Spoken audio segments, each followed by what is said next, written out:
good evening. As the last light fades from your own sky, let your mind travel away from the present, away from the hum of the modern world. Let us journey to a place of profound stillness, to a high desert plateau in the southwestern corner of the North American continent.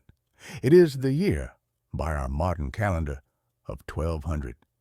Here, the air is thin and clear, scented with the dry perfume of sagebrush, juniper, and pinon pine. The landscape is one of vast, sun-baked mesas cut through by deep, serpentine canyons. The rock is the color of warm honey and ruddy clay, striated with bands of ochre and gray. And in the sheer walls of these canyons, nestled beneath great, sheltering overhangs of sandstone, are the silent, sturdy dwellings of a people we now call the Ancestral Puebloans. Tonight, we will not speak of their mysterious departure from this place centuries later. We will not speak of grand events or leaders. Instead, we will settle into the quiet, cyclical rhythm of a single day and follow the hands of a potter. Her name is not recorded, but her story is etched in the very clay of this land. Let us begin at the beginning, in the deep blue hush that comes before the dawn. Within the cliff dwelling, all is darkness and gentle, rhythmic breath. The community, a series of rectangular stone rooms built back into the alcove, is asleep. The air inside is cool and still, carrying the subtle, familiar smells of dried corn, cured meat, and the earthy scent of packed clay floors. Our potter sleeps on a woven mat, her body wrapped in a blanket of turkey feathers and soft strips of rabbit fur, woven together with yucca fiber. The wall beside her is not a wall of wood or plaster, but the living rock of the canyon itself, still holding the day's residual warmth. Outside the small doorway, the world is utterly silent. The stars over the mesa are brilliant, cold pinpricks in a velvet sky, undimmed by any artificial light. There is no wind tonight, only the immense, patient silence of ancient stone. Her awakening is not abrupt. It is a slow return to consciousness, guided by a deep, internal rhythm attuned to the faintest light. The blackness of the alcove's interior softens ever so slightly to a deep, cool gray. A single sliver of pale light begins to define the outline of the doorway. It is time. She stirs, the soft rustle of her bedding a tiny sound in the vast quiet. She sits up, her hands automatically smoothing her long, dark hair, which is tied simply at the nape of her neck with a cord of yucca. Her clothing is practical, a woven cotton mantle, dyed a soft brown from walnut hulls, draped over one shoulder and tied at the waist. The fabric is sturdy, softened by wear. On her feet are simple sandals, their soles made from tough, woven yucca leaves that whisper against the clay floor as she stands. She moves silently to the doorway, a small opening just high enough to step through. She pauses there, looking out. The view from this cliff dwelling is breathtaking, a sweeping panorama of the canyon opposite. But in this moment, it is a study in monochrome. The world is shades of deep blue and black, the far canyon wall a darker silhouette against a slowly lightening sky. The air that meets her face is crisp, carrying a clean, dry chill. She takes a slow, deep breath, filling her lungs. Below, at the base of the 700-foot cliff, the canyon floor is a mystery of shadows, where the tiny creek, a vital thread of life, makes its silent, unseen journey. This is her world, a world of verticality, of stone and sky, of quiet industry nestled in a grand geological embrace. The day's first task is not to create, but to gather. Today, she will seek the foundation of her craft. She will go down into the canyon to collect clay. But first, the household must stir. With a few quiet movements, she rekindles the central hearth in the main room from the banked coals buried in the ash. A small, careful nurturing of flame. The flickering light now dances on the plastered walls, revealing geometric patterns painted in muted reds and whites. She prepares a simple morning meal, a handful of parched corn from a sealed clay storage pot, and a drink of water from a cool, porous ceramic canteen. The water tastes of minerals and earth, a clean, straightforward taste. As she eats, others begin to wake. Her husband, who will soon join the other men tending the terraced fields on the mesa top above. Her children, rubbing sleep from their eyes. There are soft murmurs, the clatter of a grinding stone being moved into place for the day's first batch of cornmeal. The symphony of an ordinary day is beginning, its notes quiet, deliberate, and deeply familiar. As the first true ray of sunlight, brilliant and golden, finally strikes the highest rim of the canyon wall far above, she picks up her gathering tools, a sturdy woven basket, a digging stick of hardened oak, and a smaller bowl. She steps out onto the narrow stone ledge that serves as a pathway in front of the dwellings. The journey down begins, a slow, careful descent along hand and toe-hold trails carved into the cliff face, paths known by heart, each step a practiced communion with the stone. And as she descends into the waiting silence of the canyon floor, we will pause here, in the growing light, held safe in the rhythm of a morning that has happened thousands of times. Let us follow her down. The path is not a path as we might imagine it, but a series of intimate conversations with the cliff itself. It is a sequence of narrow ledges, of slight depressions worn smooth by generations of bare and sandaled feet, of handholds carved or naturally formed in the golden sandstone. She moves with a fluid, unhurried confidence, her body leaning into the cool rock face. Her feet, in their yucca sandals, find purchase on tiny outcrops. Her fingers brush against the stone, not gripping in fear, but resting in familiar spots, like touching the shoulder of an old friend. The basket, hanging from a strap across her forehead to free her hands, sways gently with her movements.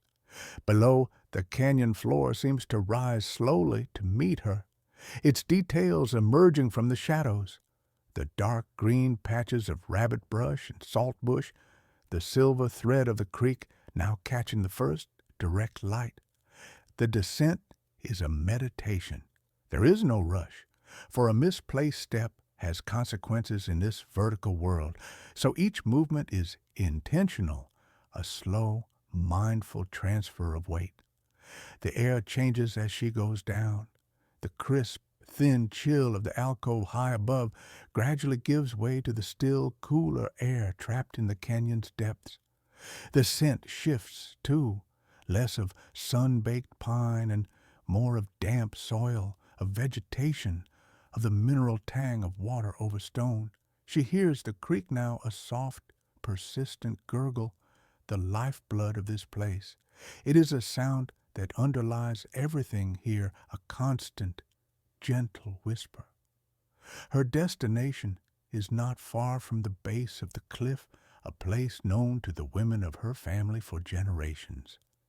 It is a seam in the earth, an unremarkable-looking bank of exposed soil near the creek, shaded by a few cottonwood trees whose leaves flutter like gentle applause in the faint breeze. To an untrained eye, it is simply dirt, but she knows. She kneels beside it, setting her basket down. She runs her fingers over the surface, brushing away loose gravel and dry topsoil. Beneath it, the color changes. It is a layer of fine, dense, cool material, the clay. This is the first sacred moment of her craft, the asking. She does not simply dig. She first takes a small pinch of cornmeal from the pouch at her waist, a precious substance, the gift of the Sun Father and the Earth Mother. She sprinkles it onto the exposed clay seam, a silent offering of gratitude, an acknowledgement that she is about to take a piece of the earth's body to transform it. It is a transaction, a reciprocity. She gives thanks for the gift she is about to receive. Then she works. Using her digging stick, a simple, stout tool of fire-hardened wood, she carefully loosens the clay, breaking it into manageable chunks. She is selective, discarding pieces with too much gravel or sand, seeking the purest, smoothest veins. The clay here is a beautiful, pale gray-green color, cool and dense to the touch. She places the chosen pieces into her basket with a satisfying soft thud. The work is physical, but not strenuous. It is a slow, rhythmic digging, a gentle persuasion of the earth to release its treasure. The sound is of wood tapping earth, of clay chunks settling against each other, of her own steady breath. As she works, the canyon awakens around her. A dragonfly, an iridescent shard of blue, hovers over the creek. A sparrow calls from the cottonwoods. She hears the distant voices of other women from the cliff dwelling, also beginning their morning tasks, perhaps heading to the gardens on the mesa top, or down to the creek to fill water jars. There is a comforting social distance to these sounds. They are echoes of community, not intrusions. She is alone with her task, yet connected. Once her basket holds a sufficient amount of raw clay, she turns her attention to the creek. Here, she collects other necessary gifts. From a gravel bar, she gathers a handful of fine, hard sand, temper. This granular material is crucial, for when mixed with the clay, it will prevent the pottery from cracking as it dries and fires, giving it strength and stability. She also collects a few smaller, smoother stones from the water's edge. These will be her polishing tools later. They are quartzite, worn smooth by the endless journey of the water, and they fit perfectly in the palm of her hand, cool and reassuring. Her basket now holds the potential of many vessels, the clay, the temper, the polishing stones. It is a heavy basket, but its weight is a good weight, a weight of purpose. She takes a final moment by the creek, cup in her hands to drink the cold, clear water. It tastes different here, alive and bright. She splashes a little on her face, the chill a pleasant shock. Refreshed, she prepares for the ascent. The return journey is slower, more deliberate under the basket's load. She moves upward, back along the intimate trail, the sun now fully illuminating the cliff face, warming the stone. Each handhold is a welcome assist, each ledge a resting place for a moment. She climbs not toward a house, but toward a home, toward the sheltered alcove where the next stage of transformation will begin, the quiet, methodical preparation of the clay. And as she reaches the familiar ledge outside her dwelling, the sounds of daily life, the steady thump, thump, thump of the corn grinders, the chatter of children welcome her back. The raw materials are gathered, the earth has given its gift. Now the work of hands begins. We will pause here with the basket of cool clay sitting in the shaded alcove, waiting. Back within the shaded coolness of the alcove, the world narrows to a circle of focused, tactile preparation. The basket of clay is set down in a workspace she knows intimately, a smooth, level area of the plastered floor near the doorway, where the light is soft but sufficient. The ambient sounds of the dwelling continue around her, the rhythmic scraping of manos on meditates from the adjacent room as corn is ground into fine meal, the low murmur of conversation, the occasional cry of a child. These are not distractions, but the familiar soundtrack of life, a steady hum that allows her mind to settle fully into the task at hand. First, she must clean the clay. She takes a large, shallow basketry tray and pours the raw, gray-green chunks onto it. Seated on a low stool of woven willow, she begins the slow, meditative process of picking through the clay. Her fingers, knowledgeable and sensitive, probe each piece. She discards tiny pebbles, bits of root, any impurity that might weaken the vessel to be. It is a quiet sorting, a purification. The sound is a gentle click-click of discarded stones being set aside, the soft rustle of clay moving across the woven surface. Once the clay is visually clean, she breaks the larger chunks into smaller, more uniform pieces with her hands. This is a satisfying process. The cool, dense material yielding to the pressure of her thumbs, crumbling into a coarse, gravel-like consistency. Now, the clay must be dried. She spreads the broken pieces into a thin, even layer across the surface of the basketry tray. She places the tray in a sliver of sunlight that has journeyed into the alcove, not the harsh midday sun, but a gentler morning beam that will slowly, patiently draw the moisture from the clay without baking it too quickly. This drying could take a day, perhaps two, depending on the sun and the air. It is a lesson in patience, in allowing the process to unfold at its own natural pace. There is no forcing it. While the clay dries, she turns to the temper.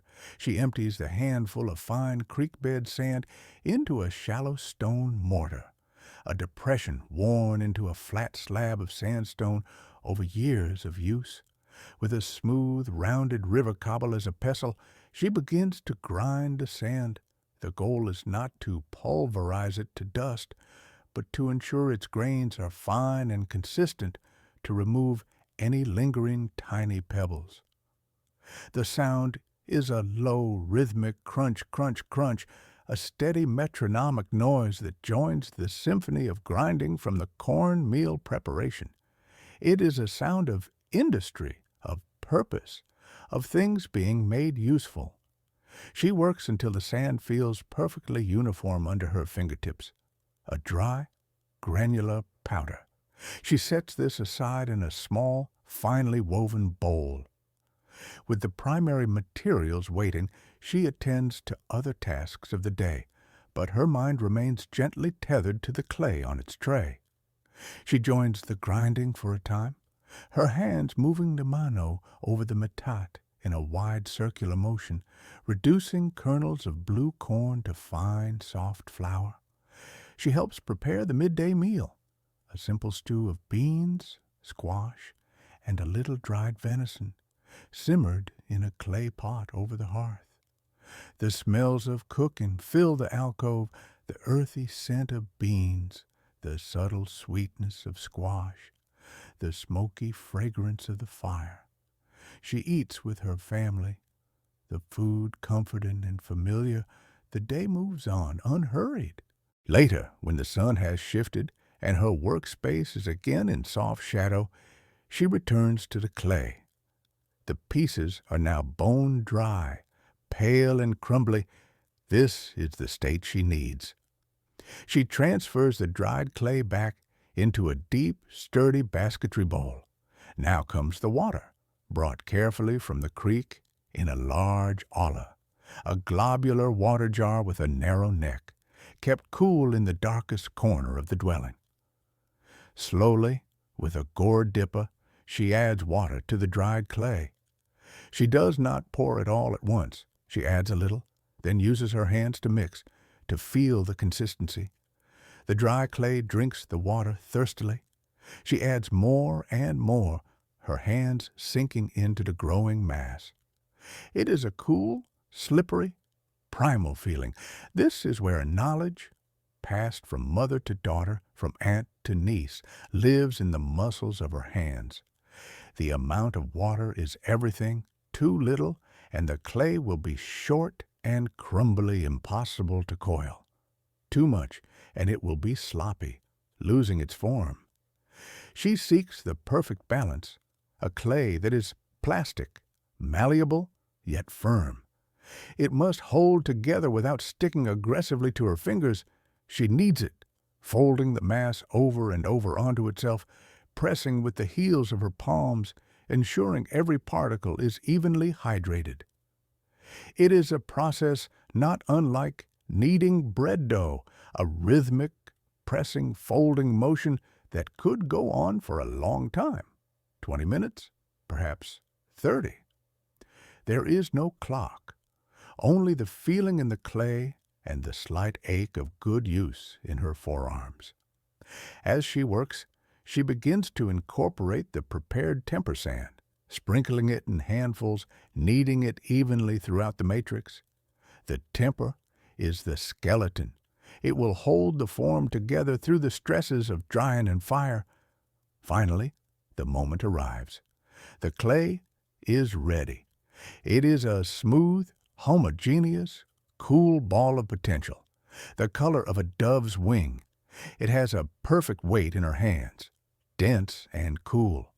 She forms it into a smooth sphere, a miniature world. She wraps it carefully in damp strips of soft, worn cotton cloth to keep it from drying out, and places it in a shady corner of a workspace. It will rest now, sometimes for a few hours, sometimes overnight.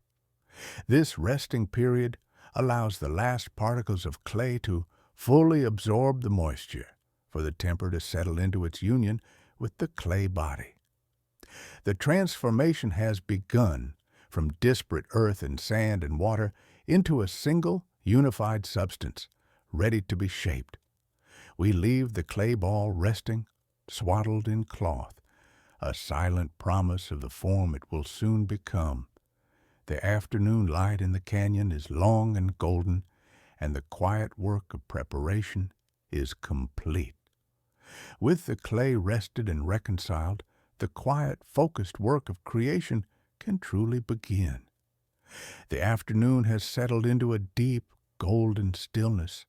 The heat of the day, which baked the mesa top, is softened here in the shaded alcove to a pleasant warmth. Our potter returns to her workspace, now cleared of everything but the essentials.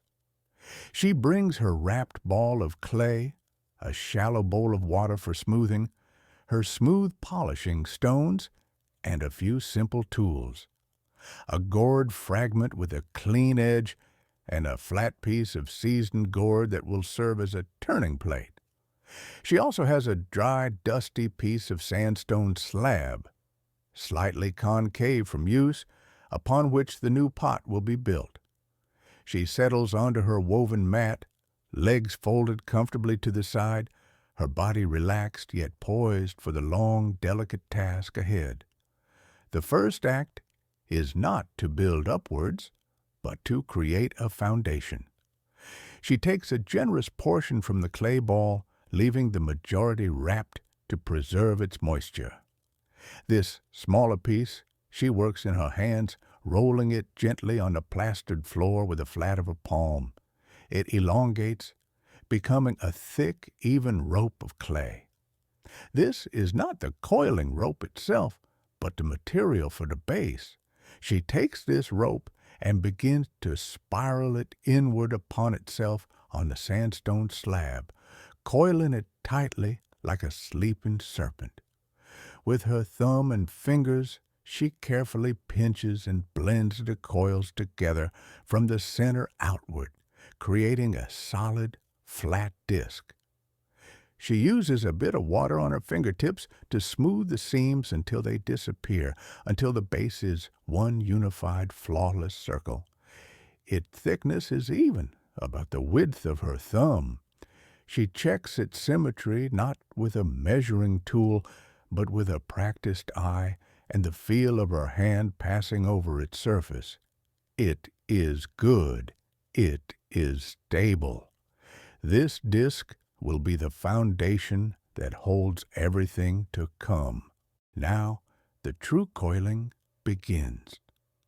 She returns to the main clay ball, taking from it a fresh, manageable lump.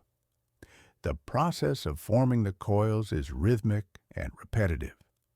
She rolls the clay against a smooth plaster floor with both hands, starting from the center of the lump and applying even pressure outward. Her palms move back and forth in a slow, rocking motion. The clay yields, elongating. She does not rush. A good coil must be uniform in thickness from end to end, with no weak spots or thin stretches. It must be flexible enough to bend, yet firm enough to hold its own weight when laid upon the growing pot. The sound is a soft, wet whisper of clay on plaster. Shush, shush, shush. She rolls until the coil is as long as her forearm, about as thick as her little finger. It is perfect, with the base leather hard, not dry, but firm enough to support weight. She begins to build. Dipping her fingertips into the water bowl, she moistens the top rim of the clay base. Then she takes the first long coil and lays it carefully along the entire circumference of the base.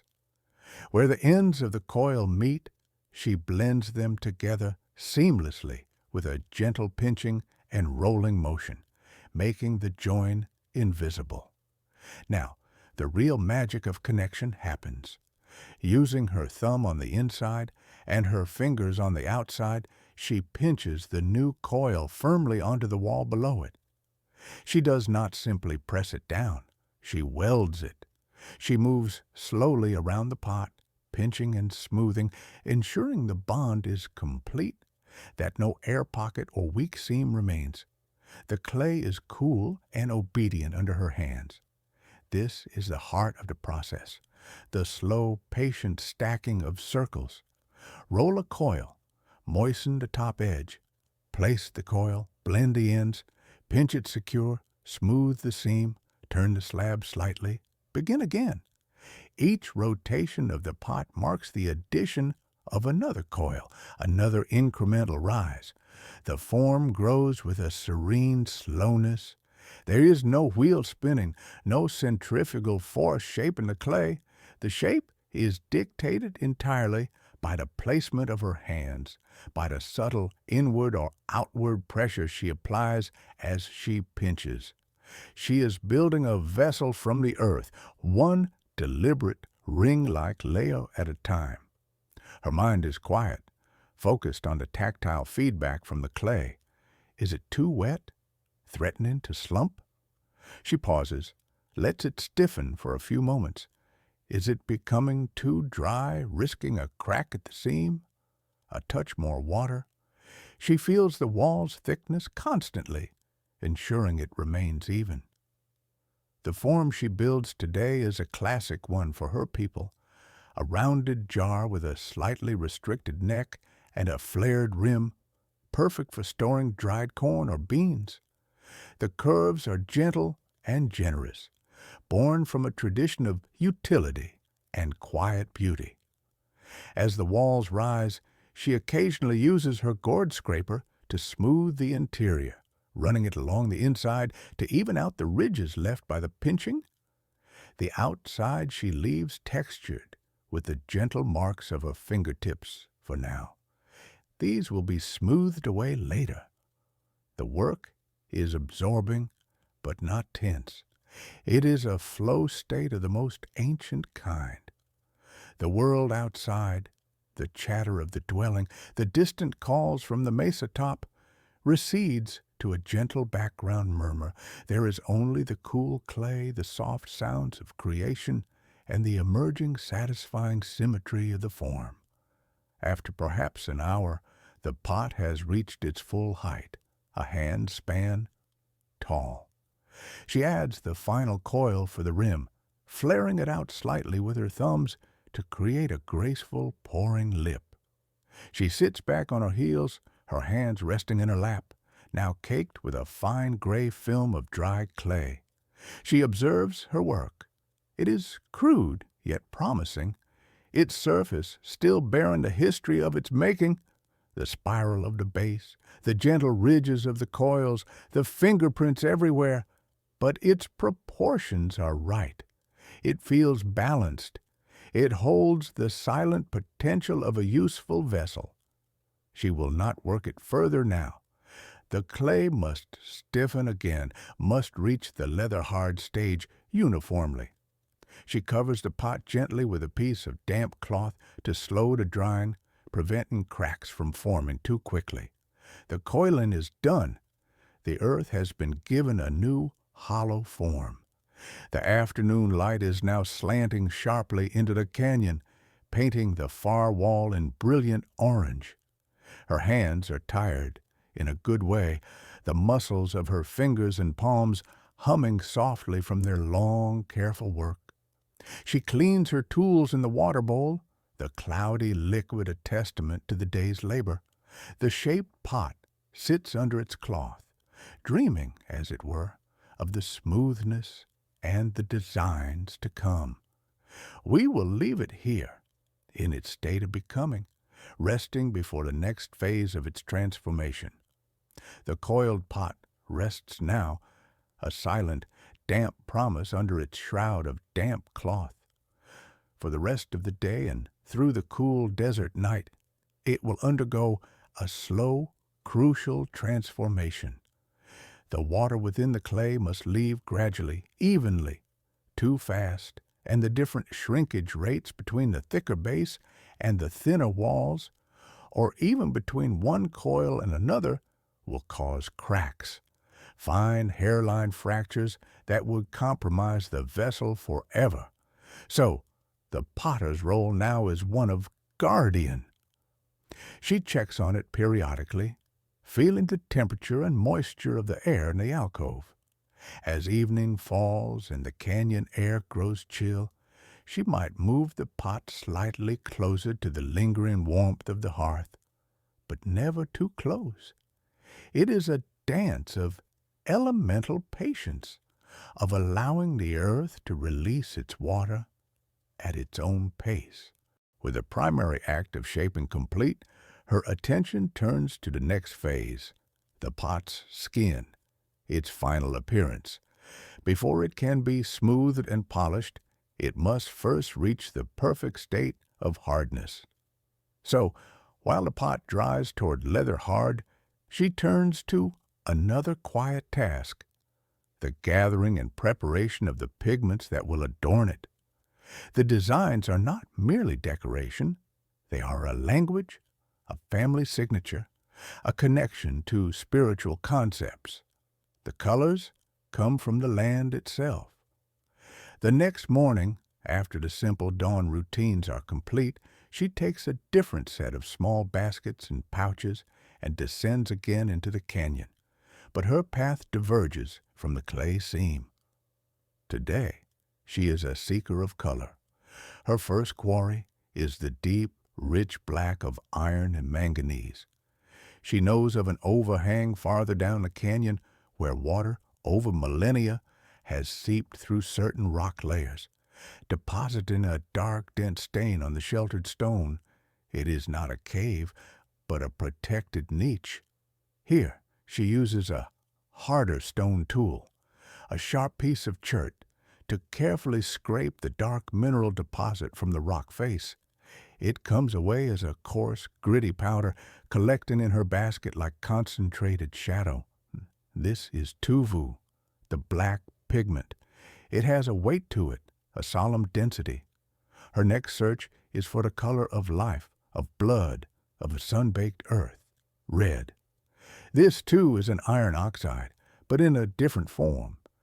She goes to a place where the canyon walls show bands of a rusty ochre hue. Here, the earth is softer. She can sometimes find small, hard nodules of pure hematite, which she will grind later. But often, she simply collects the brightly colored clay itself, a fine powdery substance that stains her fingers a warm terracotta red. She gathers this into a separate pouch. This is palave, the red. The final color she seeks is not for painting, but for the pot's background. It is the pure, clean white of kaolin, a fine, delicate clay. This source is more rare and precious. It might be a deposit known only to a few, a pocket of startling white earth in a sandstone crack. She collects this with extra care, for it is soft and will be used to create a slip, a thin, creamy coating of clay that will be applied to the entire vessel, providing a smooth, pale canvas for the black designs. This white slip clay is gathered into its own special bowl, kept free of contamination. Returning to the alcove, the preparation of the pigments begins, another slow, granular meditation. For the black mineral deposit and the red ochre, the process is similar to preparing the temper sand, but finer. Each pigment is poured into its own shallow stone mortar. With the smooth river cobbled pestle, she grinds and grinds and grinds. The coarse scrapings and earthy lumps must be reduced to the finest possible powder. Any grit left behind would scratch the surface of the pot during painting, so she grinds with a patient, circular pressure, listening to the sound change from a gritty crush to a soft, hissing whisper as the particles become impossibly fine. She tests the texture by rubbing a pinch between her fingertips. It must feel as smooth as the finest cornmeal. Once powdered, each pigment is mixed with a medium. She uses a simple, effective one, the juice of the yucca plant. Earlier, she had prepared this by crushing the root of the yucca in water, creating a slightly sticky, frothy liquid that acts as a natural binder. She adds a few drops of this yucca juice to each pile of powdered pigment in small clay bowls, mixing it with a slender twig until it reaches the consistency of thick cream. The black becomes a glossy, deep ink. The red becomes a vibrant, earthy paint. The white kaolin clay is mixed with more water to create a thin, pourable slip, the consistency of fresh, rich cream. These bowls of color now sit in a row beside her workspace, white, black, red. They are the palette of her world, derived directly from the canyon's bones. They hold the essence of the cliff, the minerals, the plants. As she works, her hands become stained, red under her nails, a smudge of black on her wrist, a dusting of white on her knuckles. They are the marks of her craft. Meanwhile, the pot has reached its ideal state, leather hard. She removes the damp cloth. The clay is now firm, cool to the touch, and has lightened in color to a pale gray. It holds its shape perfectly, but can still be carved or scraped without crumbling. It is ready to be born anew from its rough, coiled state. But that work, the long smoothing and the application of the white slip, will wait for tomorrow. The pigments are prepared, the pot is patiently waiting, and the late afternoon sun is casting long, dramatic shadows that seem to deepen the very colors in her bowls. We pause here, amidst the quiet potential of color and form, the air in the alcove still and expectant. The new day dawns clear and still, a perfect day for the work of refinement. The pot, now fully leather hard, stands on its sandstone slab, a mute gray ghost of its future self. Its surface tells the story of its making, the faint spiral memory of the base, the gentle, corrugated ridges of each coil rope, the landscape of fingerprints from the potter's pinching fingers. Today, all these traces will be gently persuaded to disappear, unifying the form into a single, seamless whole. This is not an act of erasure, but of integration. Our potter begins with the simplest of tools, water and a smooth stone. She dips a small, soft piece of rabbit fur into a bowl of clean water, then gently wets a section of the pot's exterior. The water darkens the gray clay momentarily. Then she picks up one of her prized polishing stones, the smooth, oval quartzite cobble from the creek bed. It fits perfectly in the palm of her hand, its surface worn to a silken finish by centuries of water. With a light but firm pressure, she begins to rub the wet clay in slow circular motions. The effect is immediate and satisfying.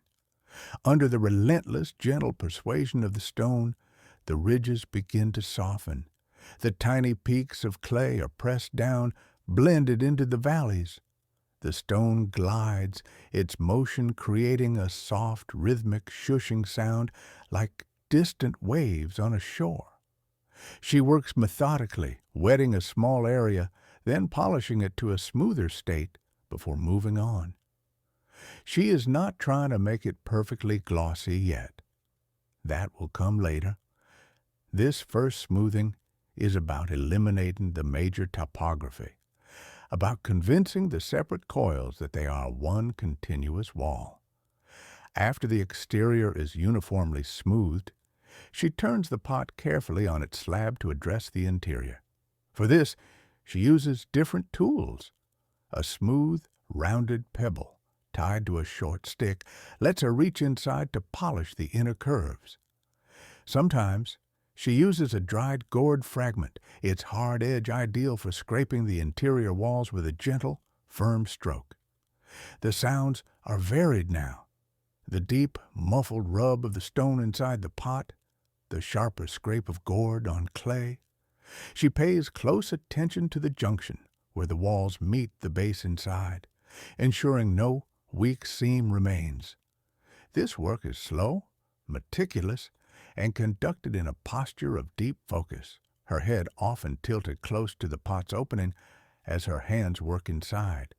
Once the entire vessel, inside and out, has been brought to a state of uniform, matte smoothness, she sets it aside to dry just a little more. The water she used has slightly rehydrated the surface, and it must stiffen again to the perfect consistency for the next transformative step, the application of the slip. The slip is the white kaolin clay mixed with water to the consistency of thin cream. It sits in its bowl, a pool of luminous, opaque white. When the pot's surface has lost its damp sheen but is still not brittle, she begins, using a broad, flexible implement. This could be a chewed yucca fiber brush, a strip of soft leather, or even the pad of her own thumb. She dips into the slip and starts to coat the pot. She works the white slurry onto the surface in broad, even strokes. This is an act of profound transformation. The dull gray pot drinks in the white slip, and before her eyes it is reborn in pure, pale ivory. She covers every part of the exterior, rotating the pot on the slab, ensuring an even, opaque coating. The slip does more than provide a background for paint. It further seals the surface, fills any microscopic pores, and creates a finer texture for the final polishing. As she applies it, the pot seems to gather light unto itself, glowing softly in the shaded alcove. She applies one coat, lets it dry to the touch, then applies another. 2, sometimes 3 thin coats are better than one thick one, which could crack or peel. Between coats, she might gently smooth the surface again with a perfectly dry, smooth stone or piece of soft cloth, removing any tiny bumps or brush marks. The final coat is applied with extra care, laid on as evenly as possible.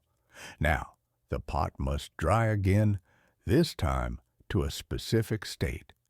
The white slip coating needs to be dry enough so that it will not smear when touched, but still slightly absorbent.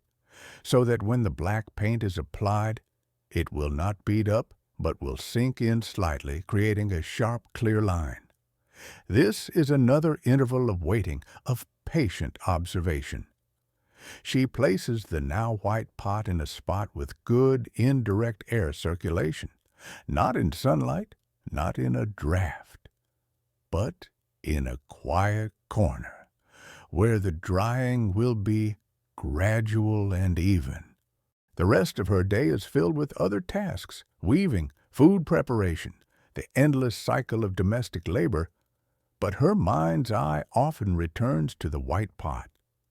It is a blank page, a field of new fallen snow, a cloud held in clay form. It holds a profound silence within it, a silence waiting to be given voice by the lines and patterns she will soon paint. As dusk descends, and the alcove is lit by the warm, flickering glow of the hearth fire, the white pot seems to hold that light, a quiet, luminous presence in the gathering dark. We leave it there, a pale moon in the stone shelter, its smooth white surface ready to receive the stories of her hand. The white-slipped pot has achieved its perfect state. The surface is dry to the touch, cool and smooth like the shell of a hard-boiled egg, yet it still holds a faint, willing absorbency. It is poised between worlds, no longer raw clay, not yet fired ceramic. It is in this narrow, perfect window of time that the painting must be done. The designs are not improvised. They live in her memory, in the muscle memory of her hand, passed down and subtly adapted, a visual language as familiar as the faces of her family. Her workspace is prepared with a quiet solemnity. The bowls of black and red paint are at her side, the yucca juice binder keeping them fresh. Her primary painting tool is a tuwa, a brush she has made herself. It is a simple, elegant implement, a short, slender stick of willow, its end chewed or frayed until the fibers separate into a fine, flexible tip. For very fine lines, she might use a single strip of yucca leaf, its sharp edge trimmed to a point. She arranges the tools on a clean piece of leather, then lifts the white pot, placing it carefully onto her lap, cradled in a circle of soft cloth to protect it and to keep it steady. She begins not at the top or bottom, but often with the central governing design element. For this storage jar, it might be a series of broad, rhythmic triangles that will circle the pot's widest point, their points descending like stylized mountain ranges or the wings of a bird. She dips the frayed end of her brush into the glossy black paint, allowing it to saturate the fibers. She taps it gently against the rim of the bowl, not to remove paint, but to shape the point. Then she brings it to the pale surface. The first touch of black to white is a moment of pure commitment. There is no erasing, no painting over. Each line must be placed with quiet certainty. She does not sketch. The pattern unfolds from her mind's eye directly through her hand. Her breath is slow and even. Her painting arm is braced against her own body for stability. She begins to draw a long, sweeping line, the base of a triangle. The brush moves with a fluid, confident slowness. The black paint flows onto the absorbent slip, not pooling, but sinking in, leaving a clear, matte line. The sound is the faintest whisper of plant fibers moving across the clay surface, a soft, dry, almost imperceptible shh. She paints with her entire being focused into the tip of that brush. The patterns she draws are the patterns of her world, the stair-step pattern representing the terraced fields on the mesa, the interlocking scrolls that echo flowing water, or perhaps the labyrinthine path of the canyon itself, the bold, negative space designs that create a play of light and dark, symbolizing the balance of day and night.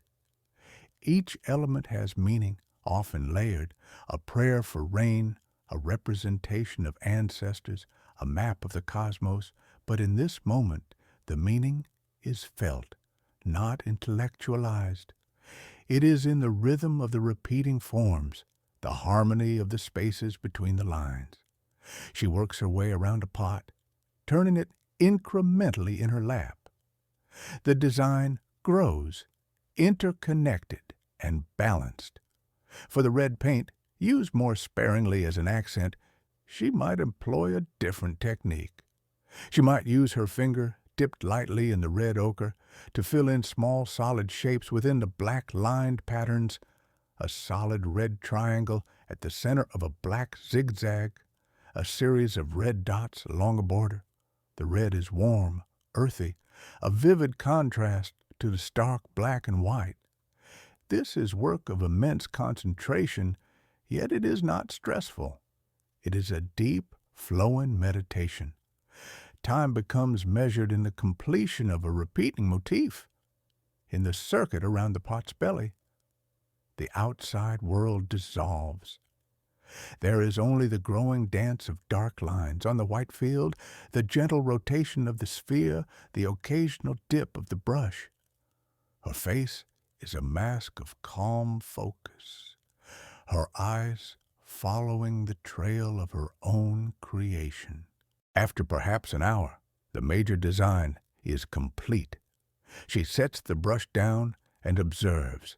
Her eyes check for balance, for any wavering line that needs a slight touch-up. She might add a final, intricate detail, a fine line hatching inside a border, a series of tiny dots framing the rim. Then she stops. She knows the danger of overworking.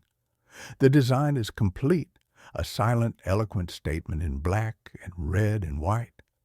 The pot is no longer a blank vessel. It is now a bearer of identity, of story, of prayer. She holds it at arm's length, turning it slowly.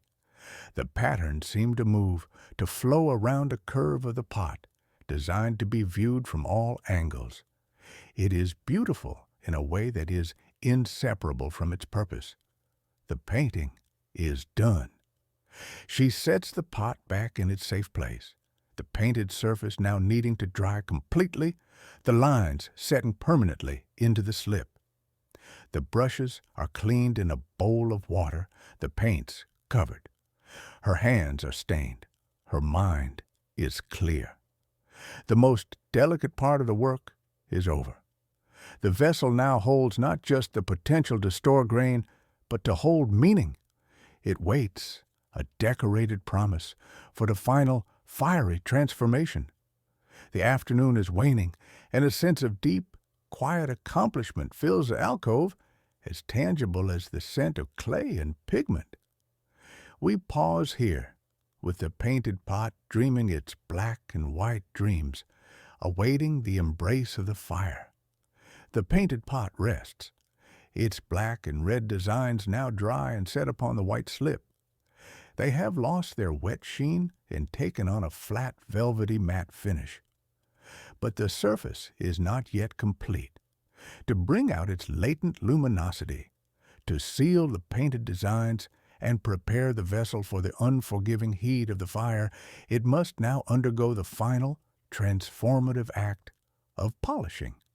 This is not a gloss applied from without, but a luster drawn forth from within the very surface of the clay itself. Our potter selects her finest polishing stones. These are not the creek cobbles used for initial smoothing, but smaller, denser, impossibly smooth stones, often of quartz or other hard, fine-grained minerals that have been cherished and passed down, their surfaces made glassy by generations of use. Some are egg-shaped, fitting perfectly in the palm. Others are flat discs, ideal for broad areas. She also has a few smooth fragments of ancient broken pottery, their edges worn round, which provide a different friction. She begins by gently rubbing the entire surface of the pot with a piece of soft, dry buckskin. This removes any last dust or loose particles. Then she takes her primary polishing stone and, using nothing but the pressure of her hand and the inherent hardness of the stone, she starts to burnish. The motion is firm, rapid, and methodical. She holds the stone at a consistent angle and rubs it back and forth in small, overlapping strokes. The stone compresses the microscopic platelets of the slip and the underlying clay, aligning them, closing the pores, and creating a smooth, sealed surface that will react beautifully in the fire. There is no liquid, no paste, just stone on clay. The sound is a soft, dry, rhythmic hush, hush, hush, a faster, more persistent whisper than the earlier smoothing. It is a sound of friction creating potential. She works section by section, her arm moving with a machine-like consistency. The heat from the friction warms the stone and the clay. Under this relentless, gentle pressure, the white slip begins to change. Its matte, chalky appearance gives way to a subtle sheen. It starts to reflect the dim light of the alcove in soft, pearlescent highlights. She moves over the painted designs with equal care, polishing right over the black and red lines. This fixes them into the surface, binding them further. As she works, the designs seem to sink deeper into the vessel, becoming an integral part of its skin, rather than merely resting upon it. This is physically demanding work, requiring sustained pressure and concentration. Her forearm muscles tighten and ache, but it is a familiar, satisfying ache. She stops only to switch stones, to change her grip, or to turn the pot to a new section. The shine slowly spreads, a growing map of soft light on the curving walls. The broad, white areas become softly reflective. The black lines take on a deeper, denser, almost metallic depth. Once the entire exterior is uniformly burnished to a satin luster, she turns to the interior. For this, she uses smaller, egg-shaped stones that can navigate the curve of the neck and the rounded belly of the jar. She burnishes the interior with the same thoroughness, for a pot must be sealed inside and out to be truly strong and non-porous. This work is more awkward, her hand and wrist working at angles inside the vessel, but she is no less meticulous. When she finally sets the stone down, the pot is transformed. It glows with a quiet internal radiance. It feels sleek and cool under her fingertips, like the shell of a river stone. It is no longer merely a clay object. It is a prepared being, its form perfected, its skin sealed, its stories inscribed and sealed upon it. It is ready for its trial by fire. But the fire must also be prepared. The firing is not done in a kiln, as we might imagine, but in an open pit. It is a communal event, often shared by several potters in the dwelling. The fuel must be just right. It cannot be heavy, resinous wood that would create too much smoke and ash, risking black, sooty marks on the pristine surfaces. The preferred fuel is dry, well-seasoned juniper or pinon pine, which burns hot and relatively clean, and a large quantity of broken, dry animal dung, which provides a long, steady, smoldering heat. In the late afternoon, she joins other women in gathering this fuel. They ascend to the mesa top, beyond the terraced fields, into the pinyon juniper woodlands. They collect fallen, dead branches, snapping them into uniform lengths, filling large burden baskets. They also gather dried cow or deer dung, which is plentiful and burns slowly. This task is social, conducted with quiet conversation and the shared purpose of preparation. The baskets grow heavy, and they carry them back down the intricate trails to the alcove, stacking the fuel in a dry, designated area near the firing site, a clear, level area on the canyon floor below the dwellings, away from any flammable brush. The fuel is stacked with care. The pottery firing is tomorrow's task, and everything must be ready. As the sun sets, casting the canyon into deep purple shadow, the polished pot sits in a place of honor in her dwelling, a serene, luminous object. Beside the alcove, the stacked wood and dung wait like a silent promise of transformation. The vessel has reached its peak of potential in its unfired state. All that remains is to surrender it to the elemental alchemy of flame and heat, where its beauty will be set forever into stone.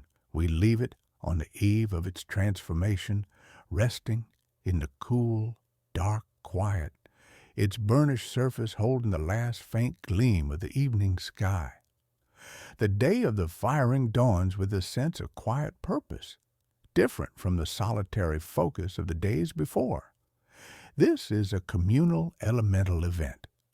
The success of the firing depends on many factors: the weather, the preparation of the fuel, the careful management of the fire, and it often involves the shared knowledge and assistance of the other potters in the dwelling.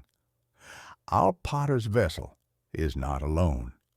Several other pots, jars, bowls, and mugs made by her and her kinswomen sit waiting. They form a small, silent congregation of pale, burnished forms, each with its own unique patterns, lined up near the edge of the alcove. After the morning meal, the work begins. The chosen firing site on the canyon floor is prepared. It is a clear, circular area of bare, packed earth, used for this purpose for generations.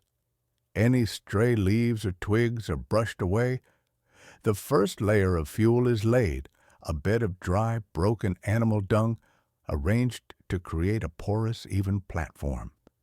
This will provide the initial smoldering heat that warms the pots gradually, a critical step to drive off the last remaining physical water in the clay without causing steam to explode the vessels. Then, with great care, the pots are carried down from the alcove. They are handled like sleeping infants, cradled securely. They are placed upside down on the bed of dung. This position allows for even heat distribution and prevents ash from settling inside the vessels. They are spaced a hand's width apart, never touching. If they touch during the firing, they will fuse together irrevocably. The arrangement is thoughtful, a circle of pottery nestled in the fuel. Next, more fuel is stacked carefully around and over the pots. This is a skilled layering. First, more dung is packed gently around the bases and between the pots. Then, slender pieces of juniper and piñon wood are laid in a crisscross lattice over the top, creating a teepee-like structure that will allow for airflow. The fuel mound grows until the pots are completely buried in a dome of wood and dung, invisible now, resting in a dark, combustible womb. A few larger pieces of wood are set aside to be added later to sustain the peak heat. All is ready. The moment is both practical and sacred. There might be a brief silent prayer offered to the fire, an acknowledgement of the transformative power they are about to unleash. Our potter, often the most experienced, takes a fired clay pot containing a coal from the household hearth. She gently tips the live coal into a nest of dry grass and tiny twigs at the edge of the fuel mound. She kneels and blows softly, steadily.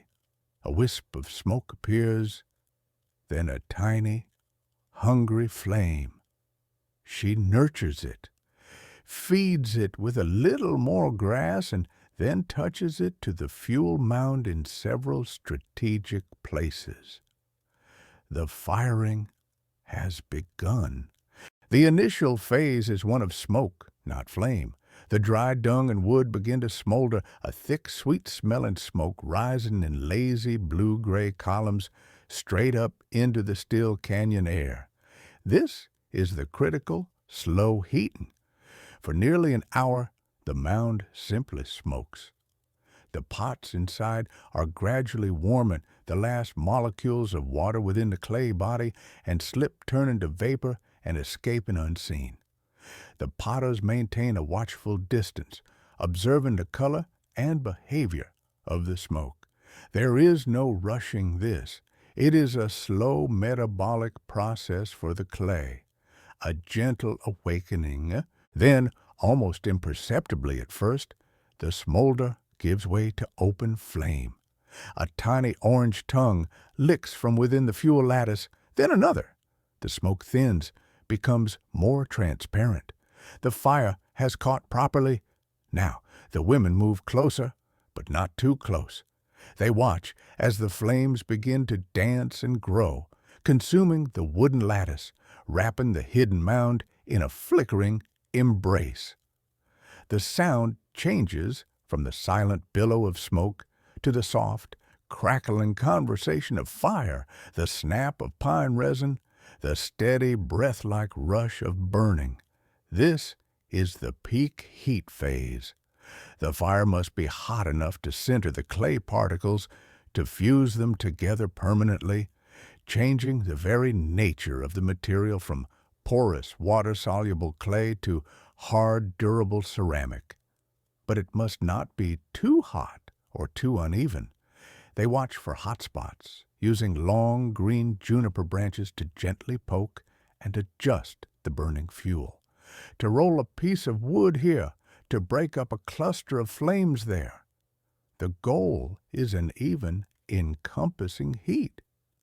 They might add the reserved larger wood pieces now to maintain the temperature. The pots are invisible within the inferno. They are undergoing their final, irreversible transformation. The chemical water is being driven out. The clay particles are knitting together. The painted designs, the burnished slip, all are fusing into a new stony identity. The firing may last for several hours.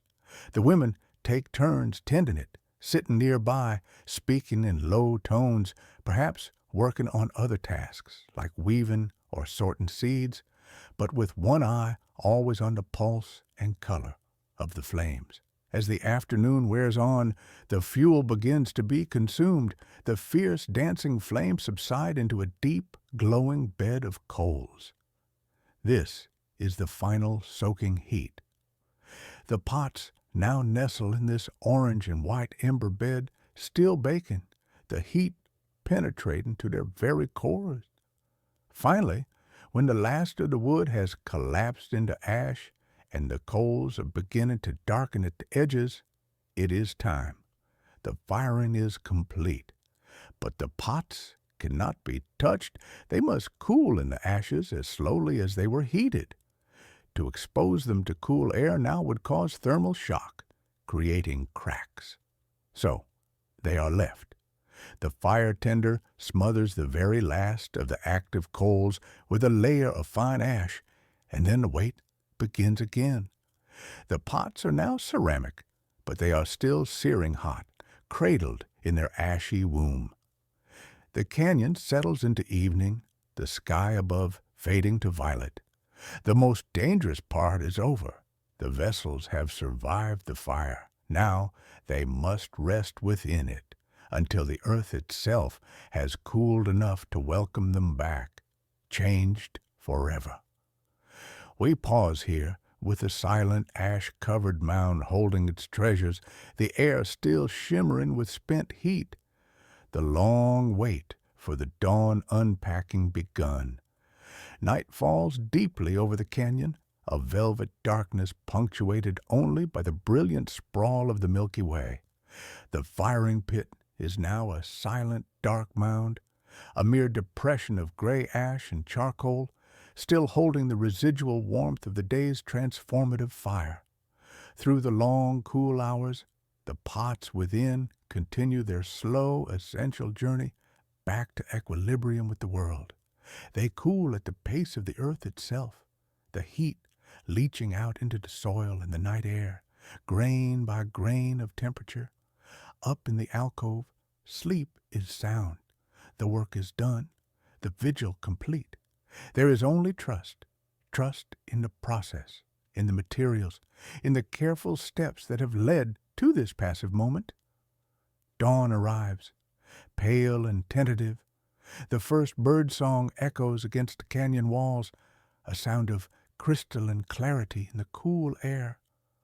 Our potter is among the first to stir.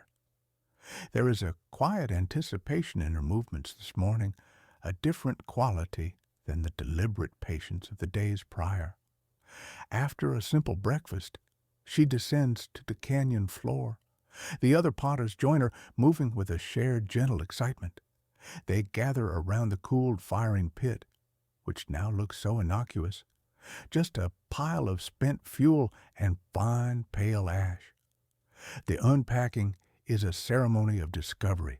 There is always a slight tension, a humble acknowledgement that the fire is a final unforgiving judge. Despite all skill, a hidden flaw in the clay, an unseen air pocket, or an unevenness in the heat can reveal itself now in the form of a crack or a catastrophic break. They begin with reverence and care. Using a flat piece of pottery or a gentle hand, she brushes away the top layer of cool ash. It puffs up in soft clouds, smelling of charcoal and minerals. Beneath, the world is shades of gray and white, and then a glimpse of color, not the pale ivory of a slip, but something new. The rim of a pot appears, its curve emerging from the ashes like a moon from clouds. The heat and smoke have worked their final magic. The once white slip has transformed to a warm, creamy orange beige, the color of the canyon sandstone at sunset. The burnished areas glow with a soft satin sheen even under their coat of ash. With the utmost care, she reaches into the ashes, her fingers finding the familiar curve of her jar. It is cool to the touch, completely cool. She lifts it, cradling its weight, and brings it free of its ashy bed.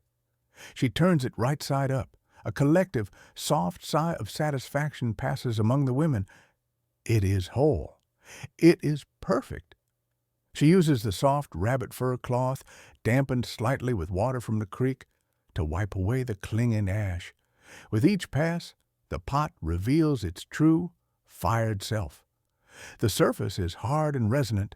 She flicks it gently with a fingernail, and it answers with a clear, high ping, the sound of good vitrification. The painted designs, once matte black, have also transformed.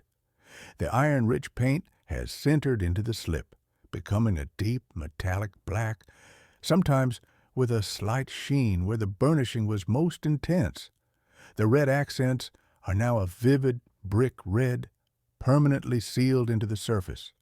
The patterns, born from her mind and hand, are now as much a part of the pot as its clay walls. They look ancient and immediate all at once. She examines every inch, running her fingers over the surface, feeling for any hairline crack, any imperfection. There is none. The curves are true, the walls strong, the rim even. The pot has not only survived the fire, it has been perfected by it. The vulnerabilities of the raw clay, its solubility in water, its fragility, have been burned away. What remains is ceramic strength, durability, a vessel that can serve for generations. One by one, the other pots are lifted from the ashes, wiped clean, and inspected. There are murmurs of approval, of shared success. A small bowl has a stunning accidental cloud of gray smoke patterns from the fuel. It is not a flaw, but a beautiful, unique gift from the fire. The pots are gathered into baskets, their new stony forms clinking together with a solid, pleasing sound.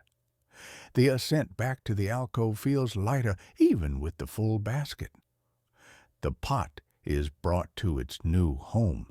It is not put on a shelf as decoration. Its purpose is immediate and vital. She takes it to the storage room, where the season's harvest of corn is kept in deep, bell-shaped pits in the floor. Using a smaller gourd dipper, she begins to transfer dried kernels of blue and yellow corn into the new jar.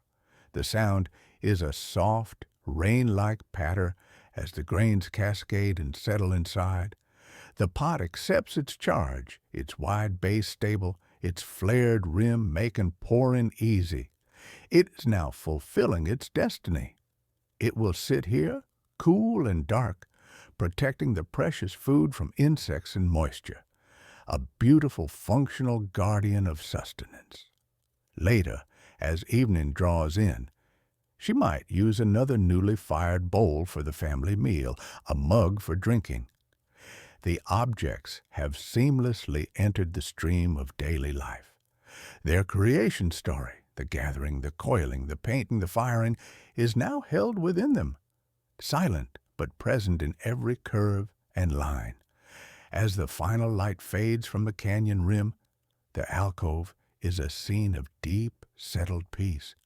The fire in the hearth is low, the family rests, and in the storage room the new pot stands full and calm, a testament to the quiet, enduring cycle of making. From the earth it came, shaped by knowledge and patient hands, consecrated by fire, and returned to the earth's service. It is a complete circle, a silent story in clay, waiting only for the dawn to begin again. And so, we leave this place, this moment, held in the stillness of a task completed, a vessel made whole, and the endless gentle rhythm of days in the cliffside village. Sleep well.